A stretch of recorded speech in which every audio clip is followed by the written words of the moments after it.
নমস্কাৰ বন্ধুসকল আপোনালোকক এডুকেশ্যন ফৰ অসম চেনেলটোলৈকে প্ৰথমতে স্বাগতম জনাইছোঁ ফাইনেলি অসম চৰকাৰৰ যি বৃহৎ নিযুক্তি ২৬,৪৪১টা পদৰ অনলাইন এপ্লাই তাৰে ভাল খবৰ আহি গৈছে আৰু নতুন অফিচিয়েল লিংক এতিয়াই মুকলি কৰিছে কিন্তু এপ্লাই 11 তাৰিখে ৰাতিপুৱা 11 বজাৰ পৰা হ'ব কিন্তু বৰ্তমান দেখিবলৈকে পোৱা গৈছে যে এটা লিংক মুকলি কৰি দিছে তো প্ৰথমতে ভিডিঅ'টো লাইক কৰিব আৰু অহাকালি এপ্লাই আৰম্ভ হোৱাৰ লগে লগে আপোনালোকক এই পদবিলাকৰ বাবে কিদৰে অনলাইন আবেদন কৰিব লাগিব কি ডকুমেণ্ট আপলোড দিব লাগিব সকলোখিনি A to Z step by step দেখুৱাই দিম তো আপোনালোকে আমাৰ চেনেলটোৰ লগত জড়িত হৈ থাকক আহক ভিডিঅ'টো আৰম্ভ কৰোঁ তো যেটো assam.gov.in portal Assam state portal বুলি আহিছে ষ্টেট লেভেল ৰিক্ৰুটমেণ্ট কমিশ্যন ইয়াতে এই গোটেইখিনি কথা লিখা আছে 13,141টা গ্ৰেড 3 পোষ্ট যেটো টেন্টেটিভ কৈছে অৰ্থাৎ ইয়াতকৈ বেছি হ'ব পাৰে আৰু 13,300 পোষ্ট গ্ৰেড 4ৰ এইখিনি পদৰ বাবে অনলাইন এপ্লিকেশ্যন দুটা লিংক থাকিব online application grade 3 post online application grade 4 post তো এই দুটা লিংকত গৈ আমি অহাকালিৰ পৰা এপ্লাই কৰিব পাৰিম তো অনলাইন এপ্লাই কৰাৰ আগতে আপোনালোকে সাৱধান হ'ব কাৰণ ইয়াতে এটা কথা স্পষ্টভাৱে উল্লেখ আছে যে এবাৰ এপ্লিকেশ্যন সাবমিট হোৱাৰ পিছত আপোনালোকে এই এপ্লিকেশ্যনখন এডিটিং কৰিবলৈকে কাৰেকশ্যন কৰিবলৈকে বা ৰিসাবমিশন কৰিবলৈকে কোনো ধৰণৰ সুযোগ নাপাব তো এই ক্ষেত্ৰত বেছি খৰধৰ নকৰিব এপ্লাই কৰোতে তো অকণমান চাই চিন্তি ভালদৰে যিখিনি আপোনালোকৰ ইম্পৰ্টেন্ট ডকুমেন্টস লাগে সকলোবিলাক ভালদৰে চেক কৰি ল'ব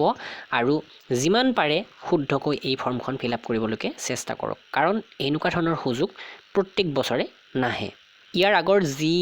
আমি এই নোটিছবিলাক পাইছিলোঁ ইয়াতে উল্লেখ আছিল যে এক কপি পাছপোৰ্ট ফটো আৰু সিগনেচাৰটো আমি আপলোড দিব লাগিব মেবি অহাকালি আমি গম পাম অন্যান্য ডকুমেন্টস হয়তো আপলোড দিব লাগিব পাৰে যেনে কাষ্ট সাৰ্টিফিকেট বা এডুকেশ্যনাল কোৱালিফিকেশ্যনৰ হাইয়েষ্ট কোৱালিফিকেশ্যনৰ মাৰ্কশিটখন তেনেকুৱা তো নালাগিবও পাৰে তো হেতু অহাকালি গম পোৱা যাব কিন্তু এটা কথা খাটাং হৈছে যে আমি আবেদন মাচুল দিব লাগিব কাৰণ এতিয়ালৈকে কোনো ধৰণৰ তেনেকুৱা নোটিছ অহা নাই আৰু ইয়াতে আবেদন মাচুলৰ ক্ষেত্ৰত গ্ৰেড 4ত অকণমান কম 200 টকা আৰু 150 টকা আৰু গ্ৰেড 3 পোষ্টখিনিৰ বাবে অকণমান বেছি আবেদন মাচুলটো আনৰিজাৰ্ভ আৰু OBCৰ বাবে 350 আৰু SC ST কেণ্ডিডেটৰ বাবে 250 টকা আৰু আপোনালোকক এপ্লাই কৰিবৰ বাবে যথেষ্ট সময় দিয়া হৈছে তো এই সময়ৰ ভিতৰত আপোনালোকে ধুনীয়াকৈ এপ্লাই কৰিব পাৰিব কাৰণ প্ৰায় 50 দিন সময় দিছে আপ টু 30 মে 2022 লৈকে অনলাইন এপ্লাই প্ৰক্ৰিয়াটো মুকলি হৈ থাকিব তেতিয়ালৈকে আপোনালোকে এপ্লাই কৰিব পাৰিব আৰু ইয়াৰ লগে লগে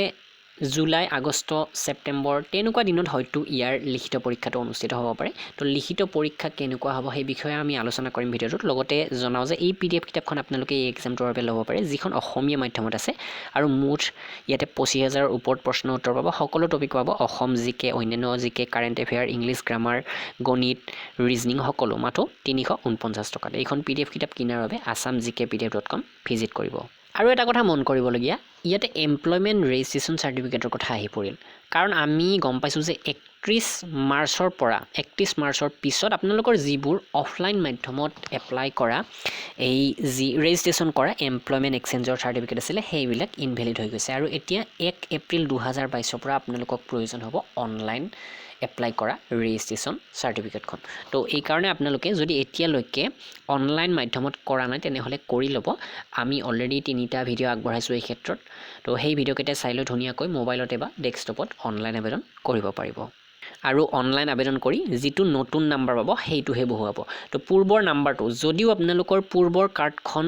এক্সপায়াৰ হোৱা নাছিল বহুতৰ 24-25 লৈকে আছিল ভ্যালিডিটি কিন্তু সেইখন এতিয়া আৰু কামত নাহে অফলাইনত কৰাখন কামত নাহে যিসকলে অনলাইন কৰিছে তেওঁলোকৰখন হৈ যাব বাৰে বাৰে অনলাইন কৰিব নালাগে এবাৰ অনলাইন কৰিলে 4 বছৰলৈকে আপোনালোকৰ 4 বছৰ বা 3 বছৰলৈকে ভ্যালিডিটিটো থাকি যায় আৰু এতিয়া আমি ইয়াতে যদি সিলেকশন প্ৰক্ৰিয়াৰ ক্ষেত্ৰত চাও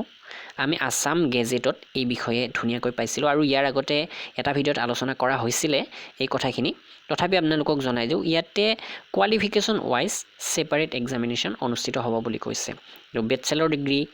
bachelor degree computer skill bachelor degree science bachelor degree commerce বা bachelor degree economics statistics maths তেনেকুৱা ধৰণৰ সাবজেক্ট থকা মুঠ 5টা ভাগ কৰি দিছে ডিগ্ৰী লেভেলৰ পোষ্টখিনি আৰু এই ডিগ্ৰী বা গ্ৰেজুৱেচন লেভেলৰ পোষ্টখিনিৰ লিখিত পৰীক্ষাটোত ইয়াতে থাকিব 175 নম্বৰ 3 ঘণ্টা সময় দিয়া হ'ব আপোনালোকক এই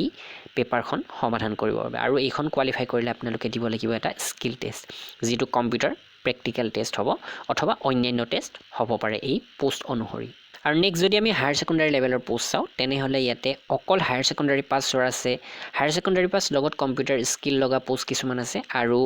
হায়াৰ সেকেন্ডাৰী পাছ সায়েন্স ষ্ট্ৰীমৰ পৰা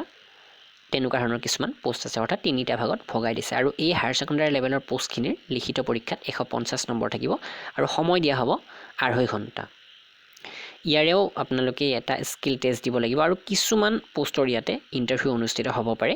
ইয়াতে আদাৰ টেষ্ট অথবা ইন্টাৰভিউ কৈছে যিটোত 25 নম্বৰ থাকিব নেক্সট আছে ক্লাছ 10 লেভেলৰ ক্লাছ 10 লেভেলৰ দুটা ভাগত ভগাই দিছে ক্লাছ 10 অকল আৰু ক্লাছ 10 পাছ লগত ড্ৰাইভিং লাইসেন্স তো এনেকৈ দুটা পৰীক্ষাৰো যিটো লিখিত পৰীক্ষা তাত 150 নম্বৰ থাকিব আৰু আপোনালোকক 2.5 ঘণ্টা সময় দিয়া হ'ব ইয়াতেও থাকিব কম্পিউটাৰ টেষ্ট অথবা অন্যান্য টেষ্ট যেনে ড্ৰাইভিং লাইসেন্স থকা বা ড্ৰাইভাৰ পোষ্টৰ বাবে ড্ৰাইভিং টেষ্ট অনুষ্ঠিত হ'ব তাৰ পাছত আহিলে আমাৰ যিটো ক্লাছ 8 লেভেলৰ পোষ্ট আৰু এই ক্লাছ 8 লেভেলৰ যিখিনি পোষ্ট আছে তাতে যিটো লিখিত পৰীক্ষা অনুষ্ঠিত হ'ব তাত থাকিব 135 নম্বৰ আৰু এইটো কোৱালিফাই কৰিলে আপোনালোকে এটা ইন্টাৰভিউ দিব লাগিব ইন্টাৰভিউটোত থাকিব মাত্ৰ 15 নম্বৰ তো এইদৰে অনুষ্ঠিত হ'ব সকলোবিলাক ৰিক্ৰুটমেন্ট প্ৰক্ৰিয়া আৰু এই ৰিক্ৰুটমেন্ট প্ৰক্ৰিয়াটো নিশ্চয় অকণমান দীঘলীয়া হ'বগৈ মেবি এই বছৰৰ ডিসেম্বৰ মাহলৈকে ফাইনেল ৰিজাল্ট আহি যাব পাৰে হয়তো তাতকৈ আগতে আহি যাব পাৰে যদি চৰকাৰখনে অকণমান ততাতৈয়া কৰে নিবনুৱাক সংস্থাপন দিয়াৰ উদ্দেশ্যে তো এইটো আমি পিছত গম পাম তো এতিয়া অহাকালি অনলাইন আবেদন হোৱাৰ লগে লগে আপোনালোকক প্ৰথমতে এই ভিডিঅ'টো আগবঢ়াম যিটোত A to Z অনলাইন কৰাৰ প্ৰচেছ থাকিব আৰু বিভিন্ন খোকোজা থাকিব বিভিন্ন প্ৰশ্ন থাকিব এই সকলোবিলাক আপোনালোকে আমাৰ এই চেনেলটোত লাভ কৰিব